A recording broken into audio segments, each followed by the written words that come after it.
Hi, ഞാൻ നിങ്ങളുടെ സ്വന്തം പാർക്കുട്ടി മീഡിയയിലേക്ക് നിങ്ങൾക്കേവർക്കും സസ്നേഹ സ്വാഗതം ആശംസിച്ചുകൊണ്ട് രണ്ടാമത്തെ എപ്പിസോഡ് ഇവിടെ തുടങ്ങുന്നു.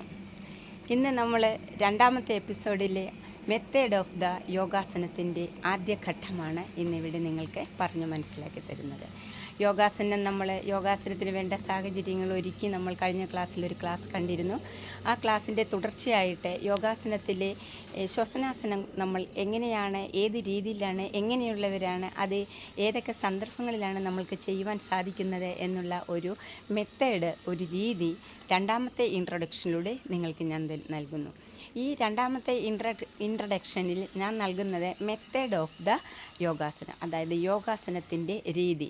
ഈ യോഗാസനം നമ്മളെ തുറസായ, മനോഹരമായ, വളരെ നമ്മൾക്ക് ഏവർക്കും ആകർഷണം തോന്നിക്കുന്ന, നമ്മൾക്ക് സന്തോഷത്തോടു കൂടി ചെയ്യുവാൻ സാധിക്കുന്ന ഒരു സാഹചര്യമുള്ള നല്ല തുറസായ ഒരു സ്ഥലം നമ്മൾ നേരത്തെ സെലക്ട് ചെയ്ത് വെച്ചിരുന്നു.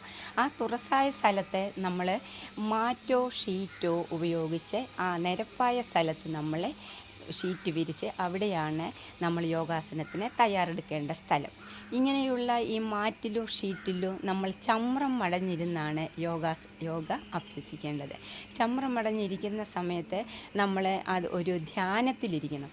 എന്തിനാണ് ഈ ധ്യാനം എന്ന് വെച്ചാൽ, നമ്മൾ ചമ്രം മടഞ്ഞ് കൈകൾ കൂപ്പി നമ്മളുടെ നട്ടെല്ല് നിവർത്തി ദൃഷ്ടി നേരിട്ടാക്കി നേരെ വെച്ച് ഉച്ഛ്വാസവും നിശ്വാസവും, അതായത് ഉള്ളിലേക്ക് ശ്വാസം എടുക്കുന്നതും പുറത്തേക്ക് വിടുന്നതും വളരെ നല്ല രീതിയിൽ ഒരു ശുദ്ധവായുവിനെ ശ്വസിച്ചെടുക്കുന്ന ഒരു സന്തോഷപ്രദമായ രീതിയിൽ നമ്മൾ ശ്വാസം എടുത്ത് അതേപോലെ വളരെ സന്തോഷത്തോടു കൂടി അതിനെ പുറത്തേക്ക് തള്ളുന്ന ഒരു നല്ല രീതിയിലേക്ക് നമ്മൾ തയ്യാറായി ഇരിക്കുന്ന ഒരു ഘട്ടം. നേരെ നിവർന്നിരുന്ന് നട്ടെല്ല് നിവർത്തി നമ്മൾ ശ്വാസം ഉള്ളിലേക്ക് മെല്ലെ വലിച്ച് സാവധാനത്തിൽ അതിനെ പുറത്തേക്ക് തള്ളിക്കളഞ്ഞുകൊണ്ട് നമ്മൾ ഒരു 5 മിനിറ്റ് നേരം ഈ യോഗാസനത്തിൽ നമ്മൾ കൈകൾ കൂപ്പി നിശബ്ദനായി നമ്മളുടെ മനസ്സിനെ ഏകാഗ്രതയിലേക്ക് കൊണ്ടുവന്ന് ശരീരത്തെ നല്ല റിലാക്സേഷനിലൂടെ, നമ്മൾക്ക് ശരീരത്തിന് മസിൽ പിടുത്തമൊന്നുമില്ലാത്ത രീതിയിൽ, നമ്മളുടെ ശരീരത്തിന് ഈ ഇങ്ങനെ മറ്റു രീതിയിലുള്ള ചലനങ്ങൾ വരാത്ത രീതിയിൽ നല്ല സ്ട്രെയിറ്റ് ആയിട്ട് ബോഡിയെ സ്ട്രെയിറ്റ് ആക്കി നട്ടെല്ല് നിവർത്തി നമ്മൾ അനങ്ങാതെ ഇരുന്ന് ഒരു 5 മിനിറ്റ് ധ്യാനത്തിലിരിക്കുക. ഈ ധ്യാനം നമ്മൾ ചെയ്യുന്നത് എന്തിനാണെന്ന് വെച്ചാൽ നമ്മളുടെ മനസ്സിനെ ഏകാഗ്രതയിലേക്ക് നമുക്ക് നയിക്കുന്നതിന് വേണ്ടിയാണ്. നമ്മളുടെ ശരീരങ്ങൾക്ക് യാതൊരുവിധ ചലനങ്ങളോ നമ്മളുടെ ശരീരത്തിന് മറ്റ് മസിൽ പിടുത്തങ്ങളോ ഒരു ആയാസകരമായ നമ്മുടെ ശരീരത്തിന് മൂവ്മെൻറ്റോ ഒന്നും വരാൻ പാടില്ലാത്ത ഒരു സമയം നമ്മളെ സ്വന്തമായി ഉണ്ടാക്കിയെടുക്കുന്നതിന് വേണ്ടിയാണ് നമ്മൾ 5 മിനിറ്റ് നേരെ യോഗാസനത്തിൽ നമ്മളെ ഒരു പ്രാർത്ഥനാ രൂപത്തിൽ നമ്മൾ ഇരിക്കുന്നത്. ഇങ്ങനെ ഇരിക്കുന്നതിന് മുന്നേ നമ്മൾ ചെയ്യേണ്ടത്, നമ്മൾ രാവിലെ എഴുന്നേറ്റ് നന്നായി നമ്മളുടെ പ്രാഥമിക ആവശ്യങ്ങളെല്ലാം നന്നായി നിറവേറ്റി നമ്മൾ കുളിച്ച് ശുദ്ധമായ മനസ്സോടും ശുദ്ധമായ ശരീരത്തോടും വളരെ നീറ്റായ നൈസായ വായു നമ്മളുടെ ഉള്ളിലേക്കും പുറത്തേക്കും വിടാൻ പറ്റുന്ന രീതിയിലുള്ള മനോഹരമായ ഒരു നൈസായ ഡ്രസ്സ് ധരിച്ചുകൊണ്ട് വേണം നമ്മൾ യോഗാസനത്തിലേക്ക് വരുവാൻ തയ്യാറാകേണ്ടത്. ഇങ്ങനെ നമ്മൾ തയ്യാറായി യോഗാസനത്തിലേക്ക് വന്ന് ഈ ഷീറ്റിലിരുന്ന് നമ്മളുടെ ഒരു സങ്കല്പത്തിലൂടെ പ്രാർത്ഥനയിലേക്ക് നമ്മുടെ ശരീരത്തെ കൊണ്ടുവരണം. ആയാസകരമായിട്ടുള്ള നമ്മളുടെ മനസ്സിന് പിരിമുറുക്കമോ നമ്മുടെ ശരീരത്തിന് ഏതെങ്കിലും തരത്തിലുള്ള അലട്ടലോ ഉണ്ടാകുന്ന സമയമാണ് നിങ്ങൾക്ക് ആ സമയം ഉണ്ടാകുന്നതെങ്കിൽ, നിങ്ങൾ ഒരു 5 മിനിറ്റ് നേരം ഒരു 10 മീറ്റർ അകലത്തിൽ അങ്ങോട്ടും ഇങ്ങോട്ടും റിലാക്സോടുകൂടെ നടക്കുന്ന സമയം മനസ്സിനെ ഫ്രീ ആക്കുക. അതിനുശേഷം വേണമെങ്കിൽ നമ്മൾക്ക് നമ്മളുടെ മാറ്റിൽ വന്നിരുന്ന് ധ്യാനത്തിലിരിക്കാം. അങ്ങനെ നമ്മളുടെ മനസ്സിനെ ധ്യാനനിദ്രയിലേക്ക് നമ്മൾ നയിച്ചു കൊണ്ട് വന്നതിന് ശേഷമാണ് ഈ യോഗാസനം നമ്മളുടെ സ്റ്റാർട്ടിംഗ് പോയിന്റിലേക്ക് കൊണ്ടുവരുന്നത്. അതിനു മുമ്പേ നമ്മൾ ഇത് ചെയ്യേണ്ട ഒരു രീതിയുണ്ട്. ഇത് ചെയ്യേണ്ടത് ആരൊക്കെയാണ്, എങ്ങനെയുള്ളവർക്ക് ഇത് ചെയ്യാം എന്നും കൂടെ നിങ്ങൾ മനസ്സിലാക്കിയിരിക്കണം. ഗർഭിണികൾ, നമ്മൾക്ക് ഹൃദ്രോഗവുമായി ബന്ധപ്പെട്ട അസുഖമുള്ളവർ, ഗർഭിണികൾ, കിഡ്നി സംബന്ധമായ അസുഖമുള്ളവർ, തലച്ചോറുമായ അസുഖമുള്ളവർ, അതേപോലെ ശ്വാസകോശ സംബന്ധമായ അസുഖമുള്ളവർ, ഇങ്ങനെയുള്ള രോഗങ്ങളുമായി കഴിയുന്ന ഏതെങ്കിലും വ്യക്തികൾ ഉണ്ടെങ്കിൽ അവരെ ഡോക്ടറുടെ ഈ യോഗ കൂടെ അറിയാവുന്ന ഡോക്ടറിൻ്റെ ഒരു സാന്നിധ്യത്തിൽ പോയി അത് ചെയ്യാൻ പറ്റുന്നതാണോ, ഞങ്ങൾക്ക് എങ്ങനെ ചെയ്യാം, ഏത് സമയത്ത് ചെയ്യാം എന്നുള്ള ഒരു നിർദ്ദേശം അദ്ദേഹത്തിൽ നിന്നും വാങ്ങിയതിന് ശേഷം മാത്രമേ ഈ യോഗയല്ല ഏതൊരു യോഗയും നിങ്ങൾ ചെയ്യാൻ പാടുള്ളൂ. അപ്പം മനോഹരമായ രീതിയിലുള്ള ഒരു യോഗാസനമാണിത്. നമ്മളുടെ മനസ്സിന് ശാന്തതയേകുന്ന ഈ ശ്വസനാസനത്തിലൂടെ നമ്മൾക്ക് ഒത്തിരി കാര്യങ്ങൾ നേടിയെടുക്കുവാനായിട്ട് നമുക്ക് സാധിക്കുന്ന ഒരു യോഗയാണ് ഈ ശ്വസനാസനം. ഈ ശ്വസനാസനം നമ്മൾ ചെയ്യുന്നതിന് മുമ്പ് നമ്മളുടെ ഈ മനോഹരമായ ഈ അന്തരീക്ഷത്തെ നമ്മൾ ആവരണം ചെയ്ത് നമ്മളിലേക്ക് കൊണ്ടുവരണം. അപ്പോൾ യാതൊരുവിധ തടസ്സങ്ങളോ ശബ്ദങ്ങളോ ഈ സാഹചര്യത്തിൽ നമ്മൾക്ക് നേരിടേണ്ടി വരാത്ത ഒരു സ്ഥലത്തായിരിക്കണം നമ്മൾ പൂർണ്ണമായും ഈ ശ്വസനാസനം ഉൾക്കൊള്ളേണ്ടത്. ഇവിടെ നമ്മൾ ഇങ്ങനെ ഇരിക്കുന്ന സമയത്ത് നമ്മൾ യോഗാസനം ചെയ്തുകൊണ്ടിരിക്കുമ്പോൾ നമ്മൾക്ക് ഏതെങ്കിലും തരത്തിലുള്ള ഒരു ബുദ്ധിമുട്ട്, ഒരു മനസ്സിനോ ശരീരത്തിനോ എന്തെങ്കിലും വേദനയോ ബുദ്ധിമുട്ടോ മാനസിക പ്രയാസമോ നമ്മൾക്ക് അലട്ടുന്നതായി നമ്മൾക്ക് തോന്നിയാൽ ഓൺ ദ സ്പോട്ട് യോഗാസനം സ്റ്റോപ്പ്. നമുക്ക് എപ്പോഴാണോ അങ്ങനെ ഒരു സംഭവം ഉണ്ടാകുന്ന ആ സ്പോട്ടിൽ നമ്മൾ ഈ യോഗാസനം സ്റ്റോപ്പ് ചെയ്യണം. പിന്നെ യോഗാസനം നമ്മൾ ആ സമയങ്ങളിൽ ചെയ്യാൻ പാടില്ല. പിന്നെ നമ്മളെ കുറച്ച് സമയത്തിന് ശേഷം നമ്മൾ ഫസ്റ്റ് സ്റ്റേജ് തൊട്ട് തുടങ്ങി വന്ന് യോഗാസനം ആരംഭിക്കണം.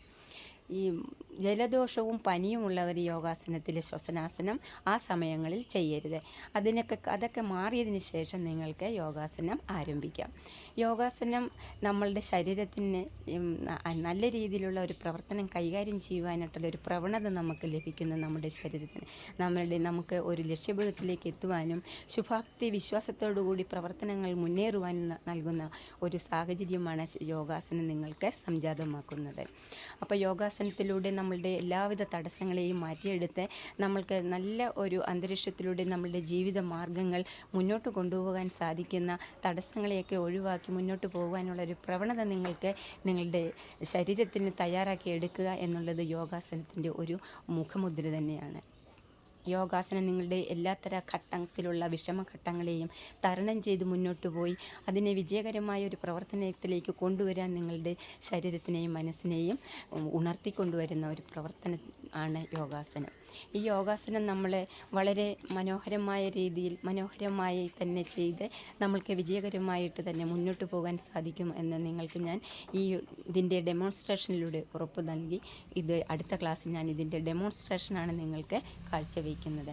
അതിമനോഹരമായ സാഹചര്യങ്ങൾ ഉണർത്തിക്കൊണ്ട് നമ്മൾക്ക് യോഗാസനത്തിലൂടെ നമ്മളുടെ വിദ്യാഭ്യാസ കാര്യത്തിലായാലും വീട്ടിലെ പ്രവർത്തന രീതികളിലായാലും മാനസികമായ വൈകല്യങ്ങൾ നേരിടുന്നവരാണെങ്കിലും സന്തോഷപ്രദമായ ഒരു അന്തരീക്ഷത്തിലൂടെ അതിനെയൊക്കെ മാറ്റിയെടുത്ത് വളരെ നല്ല രീതിയിലുള്ള പ്രവർത്തന ശൈലി നിങ്ങളുടെ ജീവിതത്തിലേക്ക് കൊണ്ടുവരുവാൻ സാധിക്കുന്ന തരത്തിലുള്ളതാണ് യോഗാസനം. അതിനാണ് നമ്മൾ യോഗാസനം ചെയ്യുന്നത്. യോഗാസനം നമ്മളുടെ പിരിമുറുക്കത്തെ മാറ്റിയെടുക്കുന്നു.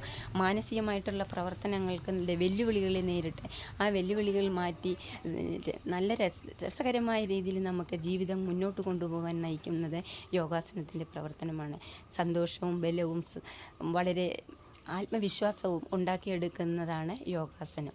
നമ്മൾക്ക് കുടുംബജീവിതത്തിലായാലും നമ്മളുടെ മറ്റു പ്രവർത്തനങ്ങളിലായാലും നമ്മൾക്ക് ഏതൊരു സമൂഹത്തിലെ സമ്പർക്കത്തിലായാലും നമ്മൾക്ക് നന്മയേറിക്കൊണ്ട് നല്ല രീതിയിൽ പ്രവർത്തിക്കാൻ യോഗാസനം നിങ്ങളെ പ്രാപ്തരാക്കുന്നു.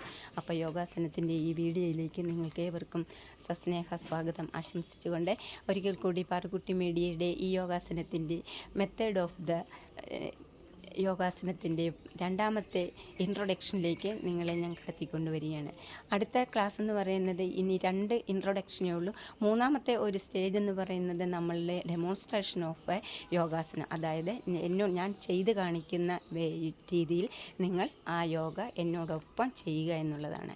അപ്പോഴാണ് നമ്മൾക്ക് മാറ്റങ്ങളും പ്രവർത്തനത്തിൻ്റെ ശൈലികളും എങ്ങനെയൊക്കെ ചെയ്യുന്ന ഒരു പ്രവർത്തനമാണ്. ഇതെങ്ങനെ നമ്മളെ നിസ്സാരമായ രീതിയിൽ വളരെ സിമ്പിളായിട്ടാണ് ഈ യോഗ നിങ്ങൾക്ക് ഞാൻ അവതരിപ്പിച്ചു തരുന്നത്. അപ്പോൾ എൻ്റെ ഡെമോൺസ്ട്രേഷൻ ഞാൻ ഇത് ചെയ്ത് കാണിക്കുന്നതിലൂടെയാണ് നിങ്ങൾ ഇതിലേക്ക് ആനയിക്കപ്പെടുന്നത്. അപ്പോൾ നിങ്ങൾക്ക് അടുത്ത ക്ലാസ്സിലൂടെയാണ് ഞാൻ ഡെമോൺസ്ട്രേഷൻ ഓഫ് ദ യോഗാസനം കാണിക്കുന്നത്. അപ്പോൾ എൻ്റെ ഈ ക്ലാസ് ഫസ്റ്റ് ഇൻട്രൊഡക്ഷൻ കണ്ട് എനിക്ക് ലൈക്ക്, ഷെയർ, സബ്സ്ക്രൈബ്, കമൻറ്റ് ചെയ്ത് എല്ലാവരും ചെയ്യാത്തവർക്കും സസ്നേഹപൂർവ്വം പാറുക്കുട്ടി മീഡിയയുടെ എല്ലാവിധ സന്തോഷം അറിയിക്കുന്നു. ഒപ്പം തുടർന്നുള്ള മീഡിയയും നിങ്ങൾ കാണുകയും ഈ പ്രവർത്തനങ്ങൾ വിലയിരുത്തുകയും അതിനുവേണ്ട കമൻറ്റുകളും ഷെയറും ലൈക്കും സബ്സ്ക്രൈബ് ചെയ്ത് ഇത് എത്രത്തോളം മുന്നോട്ട് കൊണ്ടുപോകാൻ സാധിക്കും അത്രത്തോളം എന്നോടൊപ്പം നിൽക്കുന്നുകൊണ്ട് നമുക്ക് ഈ യോഗാസന പ്രവർത്തനം വളരെ വളരെ സന്തോഷത്തോടെ മുന്നോട്ട് കൊണ്ടുപോകാൻ സാധിക്കും. അതിന് നിങ്ങളും ഞാനും ഒപ്പം നിന്ന് വേണം ഈ പ്രവർത്തനം നടത്തേണ്ടത്. അപ്പോൾ നിങ്ങളുടെ എല്ലാവരുടെയും സന്തോഷപ്രദമായൊരു ജീവിതത്തിലേക്ക് നന്മയേറിയ ഒരു യോഗാസനത്തിൻ്റെ മുദ്രയുമായിട്ടാണ് ഞാൻ കടന്നു വന്നിരിക്കുന്നത്. നമുക്ക് തുടർന്നുള്ള എല്ലാ ക്ലാസ്സുകളും ഇനി യോഗാസനത്തിൻ്റെ ഒത്തിരി സ്റ്റേജുകൾ ഇങ്ങനെ കിടക്കുന്നു. ആ എല്ലാ സ്റ്റേജുകളും നിങ്ങൾക്ക് തുറന്നു തരുവാൻ ഞാൻ തയ്യാറാണ്. യോഗാസനത്തിലൂടെ കായികവും ആരോഗ്യവും ആയ വിദ്യാഭ്യാസവും യോഗാസനം എന്ന എൻ്റെ ഏറ്റവും വലിയ ഉന്നതിയിലുള്ള വിദ്യാഭ്യാസവും നിങ്ങളുടെ മുന്നിലേക്ക് ഞാൻ തുറന്നുകൊണ്ടാണ് യോഗാസനം ഇവിടെ ഈ സംരംഭത്തിലൂടെ പൂർണ്ണമാക്കുന്നത്. അപ്പം നിരവധി യോഗാസനത്തിൻ്റെ ഘട്ടങ്ങളും അതിൻ്റെ ആഹാരക്രമങ്ങളും മറ്റു രീതിയിലുള്ള പ്രവർത്തന ശൈലികളും അടങ്ങിയ ഓരോ ഇൻട്രൊഡക്ഷനും നിങ്ങൾക്ക് ഞാൻ ഓരോ ഡെമോൺസ്ട്രേഷനിലൂടെ കഴിയുമ്പോഴും പറഞ്ഞു തന്നുകൊണ്ടിരിക്കും. അപ്പോൾ നമുക്ക് വളരെ സന്തോഷപ്രദമായ ഒരു ഇൻട്രൊഡക്ഷനിലൂടെ നിങ്ങൾക്ക് അടുത്ത ഒരു ഡെമോൺസ്ട്രേഷൻ കാണിച്ചു തരുവാൻ തയ്യാറായിക്കൊണ്ടിരിക്കുകയെന്ന് എൻ്റെ പാർക്കുട്ടി മീഡിയയിലേക്ക് ഒരിക്കൽ കൂടി നിങ്ങൾക്ക് ഏവർക്കും സ്നേഹ സ്വാഗതം ആശംസിച്ചുകൊണ്ട്, തുടർന്ന് നമ്മൾ ഈ യോഗാസനം ചെയ്യുമ്പോൾ ഏതെങ്കിലും തരത്തിലുള്ള ബുദ്ധിമുട്ടുകൾ നിങ്ങളെ അലട്ടിയാൽ ഓൺ ദ സ്പോട്ടിൽ അവിടെ നിന്ന് മാറി തുടർന്ന് കുറേ സമയത്തിന് ശേഷം വീണ്ടും ഇതിലേക്ക് കടന്നു വരുവാൻ നിങ്ങൾ തയ്യാറാകണമെന്ന് ഒരിക്കൽ കൂടി പറഞ്ഞുകൊണ്ടും, ഒത്തിരി കാര്യങ്ങൾ യോഗാസനത്തിലൂടെ നിങ്ങളെ പഠിപ്പിച്ചെടുക്കുവാൻ ഉണ്ട് എന്നും ആ യോഗ നമ്മൾക്ക് ഏവർക്കും സന്തോഷപ്രദമായ ഒരു അന്തരീക്ഷം ഒരിക്കൽ കൂടി സംജാതമാകട്ടെ എന്ന് ആശംസിച്ചുകൊണ്ടും പാർക്കുട്ടി മീഡിയയുടെ ഈ എപ്പിസോഡിലേക്ക് ഏവരെയും സസ്നേഹപൂർവ്വം സ്വാഗതം ചെയ്തുകൊണ്ടും അടുത്ത ഒരു ഇൻട്രൊഡക്ഷനിലേക്ക് നിങ്ങളെ ആനയിച്ചുകൊണ്ടും ഇന്നത്തെ ക്ലാസ് ഇവിടെ പൂർണ്ണമാകുന്നു. എല്ലാവർക്കും പാർക്കുട്ടി മീഡിയയുടെ ഹായ്.